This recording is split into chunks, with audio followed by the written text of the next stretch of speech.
Après cette large page judiciaire, on va parler environnement. Elle était notre invitée dans notre journal hier. Bea Johnson est le fer de lance du mode de vie zéro déchet, dans son livre Zéro déchet d'ailleurs, qui est devenu un best-seller.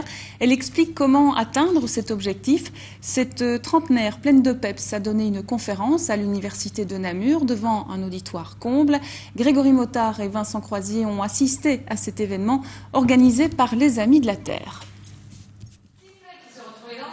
Dans ce bocal se trouvent les déchets produits en un an par la famille de Bea Johnson. Difficile à croire quand on sait que chacun de nous produit quotidiennement environ 1 kilo de déchets ménagers. Comment cette Française qui vit aux États-Unis arrive-t-elle si proche du zéro déchet? Non, elle ne balance pas tout dans le jardin du voisin. Elle applique 5 règles: refuser, réduire, réutiliser, recycler et composter.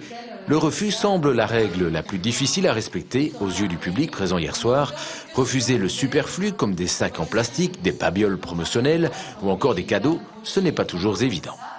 Il y a une sorte de pression, on va l'appeler comme ça, qui fait que les cadeaux sont enfin voilà, on reçoit des choses qui ne sont pas toujours utiles, mais on a du mal vu que c'est un bon geste voilà. Donc il y a vraiment une application de la psychologie, expliquer aux gens comment ça fonctionne, etc. Au lieu d'offrir des objets, Bea Johnson recommande d'offrir des activités, des expériences. Il est vrai, cela ne prend pas de place dans la poubelle. Aujourd'hui, notre vie n'est plus basée sur les biens matériels, elle est sur les expériences. Notre vie n'est plus basée sur le verbe avoir, elle est aujourd'hui basée sur le verbe être. Imaginez-vous si toute une société appliquait le zéro déchet. Si le zéro déchet était appliqué à grande échelle, imaginez ce que cela ferait si toute une société était basée sur le verbe être et non avoir. Je crois que ça résoudrait bien des problèmes. Bea Johnson prône également le désencombrement. Le déclic, lors de son déménagement, elle a remarqué que 80% de ses biens ne lui manquaient pas du tout. Désencombrement, il y en a beaucoup qui ne voient pas en fait le lien entre le désencombrement et faire sa part pour l'environnement. En fait, il faut savoir que lorsqu'on se désencombre, cela nous permet de remettre sur le marché des biens matériels qui sont en eux-mêmes donc des ressources précieuses. Et lorsqu'on les remet sur le marché, on les met à profit d'autrui pour que les autres puissent y avoir accès. Et cela aussi donc encourage le marché de l'occasion qui est extrêmement important pour le futur zéro déchet. Bea Johnson donne 1001 petits trucs pour tendre vers le zéro déchet. Quelques exemples: bannissez les tubes de mousse à raser, prenez du savon d'Alep. À table, ne mettez pas de serviettes en papier mais en tissu. Mettez vos bougies au congélateur, elles se consumeront moins vite. Question, le public présent hier soir est-il prêt à prendre la route du zéro déchet?